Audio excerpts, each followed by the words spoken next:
నా పేరు పాత్రపల్లి చంద్రశేఖర్. భారత కమ్యూనిస్ట్ పార్టీ సిపిఐ జిల్లా సహాయ కార్యదర్శిగా బాధ్యతలు నిర్వహిస్తా ఉన్నాను.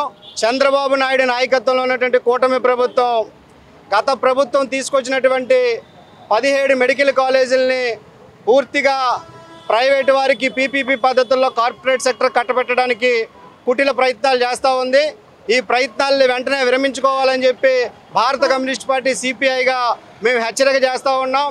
గతంలో యువగలం పాదయాత్రలో నారా లోకేష్ చాలా స్పష్టంగా చెప్పాడు. ఇప్పుడున్నటువంటి విద్యాశాఖ మంత్రి జగన్మోహన్ రెడ్డి ప్రభుత్వం వైద్య విద్యని అంగట్లో సరుకుగా చేసి ఈరోజు కార్పొరేట్లకి దారాదత్తం చేస్తూ ఉంది, ఉన్నత వర్గాలకే వైద్య విద్యని అందిస్తూ ఉందని చెప్పి పెద్ద ఎత్తున ప్రచార సభలు నిర్వహించి విద్యార్థులు యువతని సమీకరించి ఆ రోజు నువ్వు చెప్పావు, మేము కనుక అధికారంలోకి వస్తే అధికారంలోకి వచ్చిన 100 రోజుల్లోనే జగన్మోహన్ రెడ్డి ప్రభుత్వం తీసుకొచ్చినటువంటి 107, 108 జీవోల్ని వెంటనే రద్దు చేస్తామని చెప్పాడు. ఆ రోజు జగన్మోహన్ రెడ్డి ప్రభుత్వం ఆ మెడికల్ కౌన్సిల్ ఏదైతే ఉందో జాతీయ మెడికల్ కౌన్సిల్కి లేఖ రాసి పేద విద్యార్థులకి వైద్య విద్య కావాలని చెప్పి 17 మెడికల్ కాలేజీలని ఆ రోజు అడిగితే కేంద్ర ప్రభుత్వం మెడికల్ కౌన్సిల్ వెంటనే అంగీకరించి ఈ రాష్ట్రానికి 17 మెడికల్ కాలేజీలని శాంక్షన్ చేయడం జరిగింది. అందులో మొదటి విడతగా రాజమహేంద్రవరం, మచిలీపట్నం, ఏలూరు, విజయనగరం, నంద్యాలలోని 5 మెడికల్ కళాశాలల్ని ప్రారంభించారు.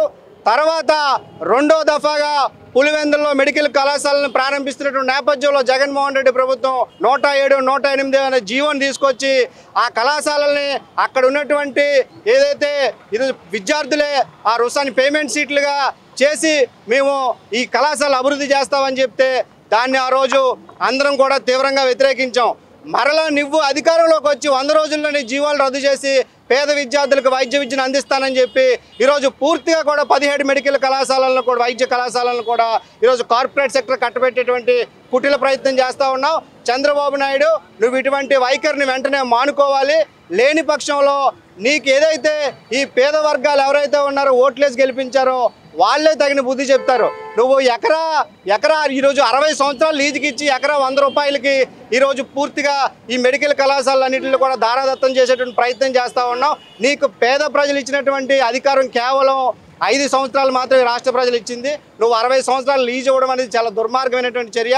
వెంటనే ఈ ప్రభుత్వ కళాశాలలు ఏవైతే 17 మెడికల్ కళాశాలలు ఉన్నాయో వీటిని ప్రభుత్వ రంగంలోనే కొనసాగించాలి.